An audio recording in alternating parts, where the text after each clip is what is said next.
You know that feeling when someone says something that ruins your entire day? What if I told you that feeling only lasts 90 seconds unless you keep feeding it? Here's the truth. Anger is a choice. Neurologically, the stress chemicals that create anger naturally flush from your system in exactly 90 seconds. But we keep the anger alive by replaying the story, rehearsing our comeback. It's like having a smoke alarm that goes off when you burn toast, but instead of opening a window, you keep making more toast. Next time someone cuts you off in traffic, notice what happens. Your body floods with stress hormones. That's the 90 seconds. But then you start the story. What an idiot! And suddenly, you're still angry 20 minutes later. When you understand this 90-second rule, you realize you have a choice point. You can let the chemicals flush naturally, or you can feed the fire. Everyone knows someone who stays calm no matter what happens. They're not superhuman. They just know something you're about to learn. Chapter 1. The Button Pusher Myth. You're not a remote control. They really know how to push my buttons. We say this like we're helpless remote controls. But nobody can push buttons you don't give them. Here's the button pusher myth, that other people have magical powers over your emotions. But buttons only work when they're connected to something. Those buttons are actually unhealed wounds or values violations from your past. When someone pushes your buttons, they're showing you exactly where you still need healing. Your coworker makes that sarcastic comment that always sets you off. Instead of automatically reacting, pause and ask, what is this really about? Maybe it reminds you of your critical parent. Suddenly, the coworker isn't pushing your buttons, they're revealing them. When you stop being a remote control, you become the operator of your own emotional state. Nobody gets to decide how you feel except you. Consider your biggest trigger person. What they trigger in you has nothing to do with them. Chapter 2. The Secondary Emotion Revelation. What anger is really hiding. Here's something that will blow your mind. What you call anger isn't actually anger. Anger is the emotional equivalent of a security guard. It shows up to protect feelings like hurt, fear, or shame. When someone criticizes you and you get angry, you're not really angry. You're hurt that they don't see your value. Anger feels safer than vulnerability, so it volunteers to be the spokesperson. Your partner forgets your anniversary, and you explode in anger. But underneath that anger is hurt. Do I not matter to you? When you address the hurt instead of expressing the anger, a real shift happens. I felt forgotten gets a very different response than, you never remember anything. When you learn to identify the emotion underneath anger, you can address the real issue. Vulnerability heals. Anger just creates more distance. Reflect on your last big anger episode. What was the vulnerable emotion hiding underneath? Chapter 3. The Choice Point Discovery. Your superpower between trigger and response. Between every trigger and your response, there's a space. In that space lies your freedom. Most people don't even know this space exists. Viktor Frankl discovered this in a Nazi concentration camp. No matter what happens to you, you always have the freedom to choose your response. That trigger hits, your body floods with chemicals, but before you react, there's a microsecond of choice. When you learn to find that choice point, you become the author of your own experience. Someone sends you a passive-aggressive email. Your first impulse is to fire back immediately. But in that moment before you hit send, ask yourself, what response would I be proud of tomorrow? That question activates your choice point. This choice point is your emotional superpower. It's the difference between being a pinball bouncing off circumstances or being the player controlling the game. Think about someone who never seems to get rattled. They've mastered the space between trigger and response. You can too. Chapter 4. The Observer Self Technique. Watching your emotions like weather. What if you could watch your emotions like weather patterns, instead of being swept away by every storm? Inside you is an observer, a part that can watch your emotions without becoming them. You can notice, anger is arising, heart rate increasing. But you don't become the anger, you observe it. This observer self is always calm, always present. It's the part of you that can think, I'm having the thought that this person is an idiot, instead of, this person is an idiot. Your teenager rolls their eyes at you. Instead of immediately getting defensive, activate your observer. I notice irritation rising. Now you're watching the emotion instead of being hijacked by it. From this space, you can choose a response that actually helps. The observer self gives you emotional immunity. You can experience any emotion without being controlled by it. Think about a time you stayed calm in chaos. You were using your observer self. Now you can do it intentionally. Chapter 5. The Reframe Revolution. Difficult people as emotional trainers. What if difficult people aren't obstacles in your path, but personal trainers for your emotional fitness? This perspective shift will change how you see every challenging person. Every difficult person in your life is showing you exactly where you need to grow. That critical boss, they're training your resilience muscle. That passive-aggressive neighbor, they're developing your boundary-setting skills. Just like a physical trainer puts you through uncomfortable exercises to make you stronger, emotional trainers build your emotional strength. Your micromanaging boss sends their 15th email today. Instead of thinking, they don't trust me, try, they're helping me practice staying calm under pressure. Suddenly, this isn't personal persecution, it's emotional strength training. You start responding with curiosity. What do you need to feel confident about this project?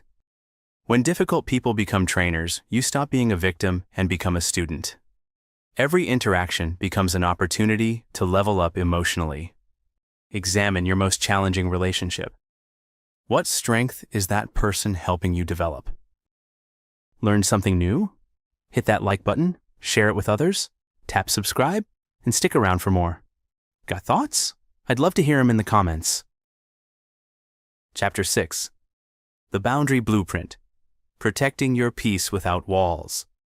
Boundaries aren't walls to keep people out. They're gates with you as the gatekeeper. Here's how to protect your energy without becoming a fortress. Healthy boundaries are like the skin on your body. They let good things in and keep harmful things out. You just need to be clear about what you will and won't accept. I understand you're frustrated, but I don't respond well to yelling. Can we talk when you're calmer?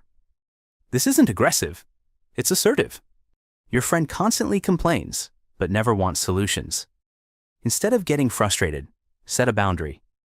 I care about you, but I can only listen to this problem for 5 minutes unless you want to brainstorm solutions. You're protecting your emotional energy while still being supportive. Boundaries preserve your capacity to actually help people instead of burning out from their drama. You can't pour from an empty cup. Identify someone who drains your energy. What boundary would protect your peace with them? Chapter 7. The Timeout Protocol. Strategic Retreat versus Running Away. There's a difference between strategic retreat and running away. One makes you stronger, the other makes you weaker. Here's how to know which you're doing. Sometimes the most powerful thing you can do is temporarily remove yourself from a triggering situation. This isn't weakness, it's wisdom. You're giving your nervous system time to reset and your prefrontal cortex time to come back online. I need to take a break from this conversation. Let's continue when I can respond thoughtfully instead of reactively. You're not abandoning the situation. You're approaching it more skillfully. Your spouse brings up a sensitive topic, right when you're stressed from work. Instead of snapping or shutting down, say, "This conversation is important to me, but I'm not in the right headspace right now. Can we talk about this after dinner?" You're honoring both the topic and your emotional capacity. Timeouts prevent damage that takes weeks to repair. 5 minutes of space can save hours of cleanup conversations. We've all said things in the heat of the moment that we regretted later. Timeouts prevent those moments. Everyone needs breaks sometimes. The mature approach is asking for them instead of just taking them. Recall a conversation that went badly because you were already overwhelmed. A timeout could have changed everything. Chapter 8. The Trigger Map Method. Know your emotional landmines. You wouldn't walk through a minefield blindfolded, so why navigate relationships without knowing your emotional triggers? Here's how to map your landmines. Your triggers aren't random. They follow patterns. People who remind you of your critical parent. Situations that echo past rejections. Words that hit old wounds. When you map these patterns, you stop being surprised by your reactions. Ah, this person's tone reminds me of my ex-boss who never trusted my judgment. No wonder I'm feeling defensive. Knowledge is power. When you see the landmine, you can step around it instead of stepping on it. Keep a simple trigger journal for 1 week. When you get triggered, note: who was involved? What specifically did they do or say? What did it remind you of? You'll start seeing patterns. I always get triggered by authority figures who are impatient, or sarcasm always sets me off because my sibling used it to hurt me. When you know your triggers, you can prepare for them. Preparation transforms reaction into response. You become proactive instead of reactive. Everyone has emotional triggers. Most people just don't understand them. Understanding yours is emotional intelligence in action. Notice what consistently triggers you. What pattern do you see? That pattern is your roadmap to freedom. Chapter 9. The compassionate distance. Caring without carrying. You can care about someone without carrying their emotions. You can love someone without living their drama. Here's how to find that balance. Compassionate distance means maintaining emotional boundaries while keeping your heart open. You can witness someone's pain without absorbing it. I see that you're struggling, and I care about you. How can I support you without taking on your stress? It's like being a lifeguard. You throw them a life preserver, but you don't jump in and drown with them. Your friend is going through a bitter divorce and calls you daily to vent. Instead of absorbing their anger and pain, say, I want to support you through this. Let's set aside time twice a week to really talk, and the other days, let's focus on positive activities together. You're being supportive without being consumed. Compassionate distance preserves your ability to actually be helpful long-term. Burned out helpers help no one. Everyone knows someone who carries everyone else's problems. That's not sustainable or actually helpful. Consider someone whose drama tends to consume you. How could you care without carrying? Chapter 10. The Story Stopper. Breaking free from mental narratives.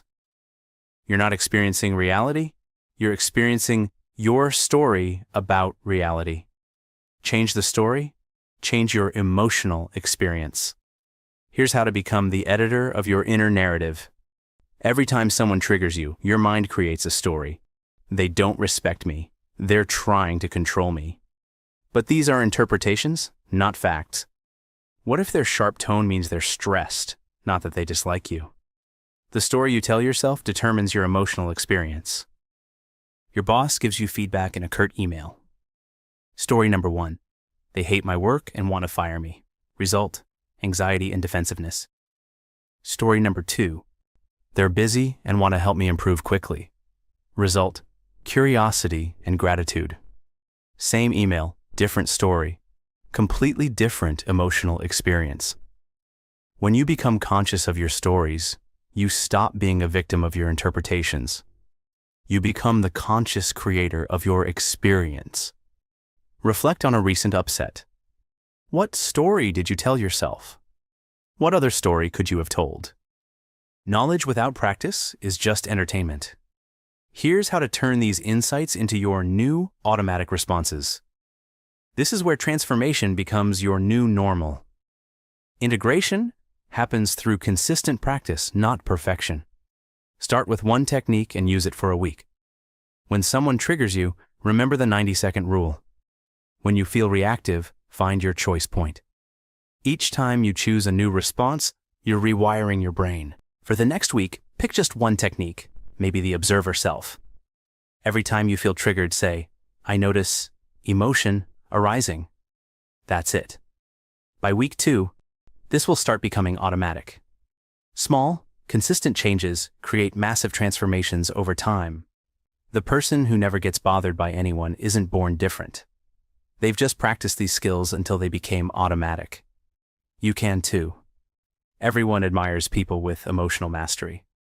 Now you have the roadmap to become one of them. Think about who you'll be when difficult people no longer have power over your peace. That person is waiting for you.